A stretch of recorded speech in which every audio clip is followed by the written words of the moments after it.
Miss Depris TV. Ang pag-usapan naman natin ngayon, nung una kung nasa number 5 yata yun, kung ano ang naramdaman ng mga dinam o yung iniwan. Ngayon naman ang pag-usapan natin, ang tungkol naman sa nang iwan, kung ano ang maramdaman ng taong nang iwan. Bago ko ipatuloy, subscribe niyo ako at i-follow. Salamat. Pahingi naman ng isang subscribe dyan. Thank you.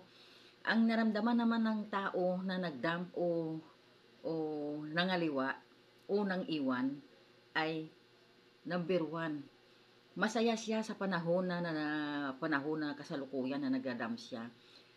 Masaya siya sa panahon na parang sinisita siya ng asawa niya, parang hinahabol-habol siya, yung parang binabantayan siya, yung parang binabantayan siya at lahat na kilos niya pinapakita mo talaga na hindi mo kaya na mawala siya, hindi mo mabuhay na wala siya. Alam mo naman na wala kang trabaho, maasa ka sa kanya. Mataas ang tendency ng pagkaawa niya sa'yo, ang pagkawalang gana niya sa'yo, lalong tumataas ang tingin niya sa'yo na parang basura. Parang tumataas ang pride niya sa sarili niya na habulin ako nito kahit anong mangyari. Kasi hindi siya mabuhay na wala ako. Yan ang iniisip ng mga taong nanandam. Pangalawa, gwapong-gwapo siya sa sarili niya. Parang dalawang tao naghahabol sa kanya. Hindi kanya nililingunin, hindi kanya iisipin kasi ang iniisip niya yung kabit niya. Sorry ulit sa mga kabit. Yung mga kinabit niya o yung kabit niya. Dahil nandoon yung init ng katawan niya na nandoon na yung nabaling ang isip niya, wala na sa'yo. Mataas ang pride niya sa sarili niya, ang tingin niya sa sarili niya sobrang taas na. Kaya pag panahon na ganyan, masaya pa siya diyan. Ang lahat na kasiyahan na sa kanya pa. Masaya siya sa panahon na ganyan at tuwang-tuwa siya, nakangiti siya na nag-iisa. Kasi hinahabol-habol siya ng isa. At yung isa naman naghihintay sa kanya.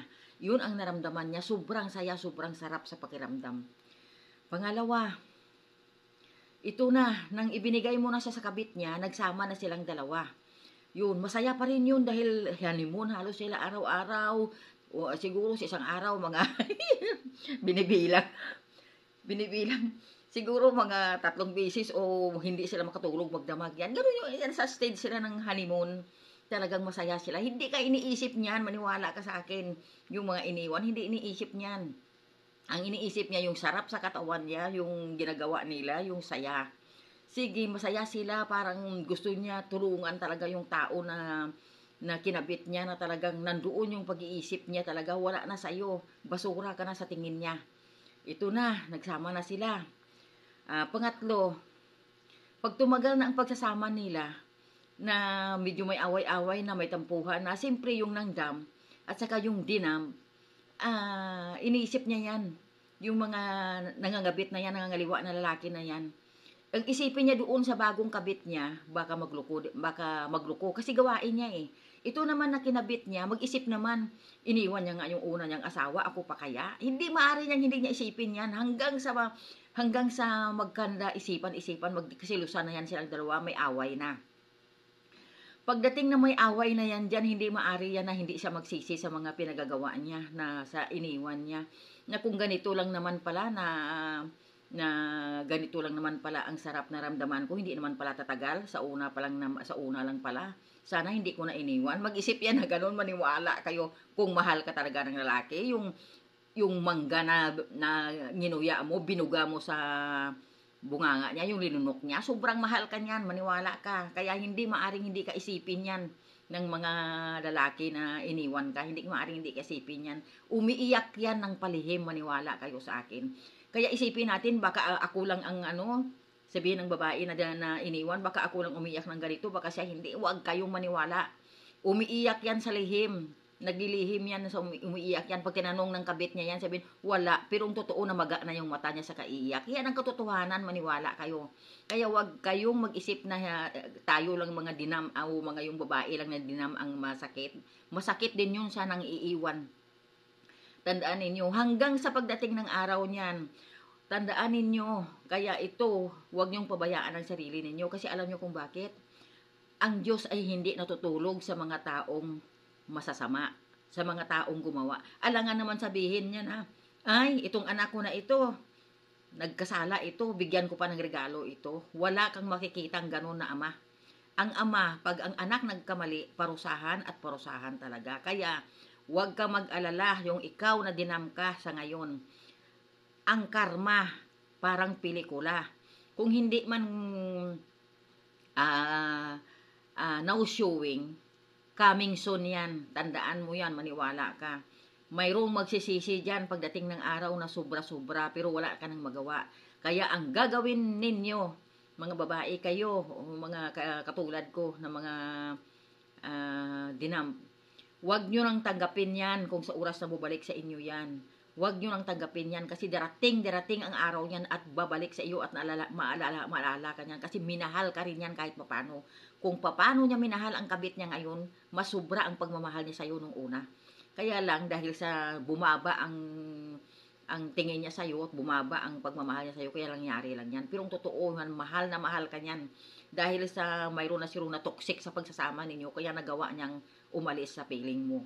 Ito, tandaan ninyo, darating ang karma wala sa tao na gumawa ng masama. Wag nyo lang isipin na kayo lang ang nahirapan. Kaya darating ang araw, tandaan ninyo, ang anak na gumawa ng masama, hindi yan bigyan ng ah, hindi yan bigyan ng ama ng regalo kung hindi ang parusa ang binibigay sa kanya. Kaya darating ang araw, magsisi man siya hanggang sa dulo ng buhok niya. Ha? Huwag nyo nang tanggapin ang mga taong nangangabit na yan. Kasi ang taong ahas, kahit magpalit man yan ng balat, ahas pa rin yan. Tandaan ninyo. Maraming lalaki dyan. O tingnan mo, yung mga iniwan, tingnan mo doble-doble ang boyfriend, ha? Kaliwa kanan ang date niya. Yan ang gagawin nyo. Kung marunong siya mandam, idamp nyo rin. Ganun lang yun ang buhay sa mundo. Huwag tayo magpatalo, huwag tayo magpaapak, huwag natin paapakan ang pagkababae natin sa isang taong basura. Pag basura, hindi wala nang pakinabang yan, itapon mo na. Tandaan ninyo, ang taong gumagawa ng masama, wala siyang matanggap na magandang regalo. At tandaan ninyo, walang taong gumagawa ng masama o nangangabit, yung mga nangangabit na gumanda ang buhay. Babagsak at babagsak yan kahit anong sikap ang gagawin nila. Kaya magsaya tayo sa atin sa inyo mga dinam ang huling halakhak. Tawanan ninyo lang at huwag nyo nang tanggapin. Ibigay, yun na nga, kung mga ulit-ulit kong sabihin, madali lang, i-dribble nyo yan doon sa kabit niya, yung basura na hawak-hawak ninyo. Ganun lang kasimple yun. Magpakasaya yung mga dinam. At hayaan yung magpakahirap habang buhay yung mga nagdamp o mga nangalaliwa. Bye-bye, I love you. Ingat, God bless you.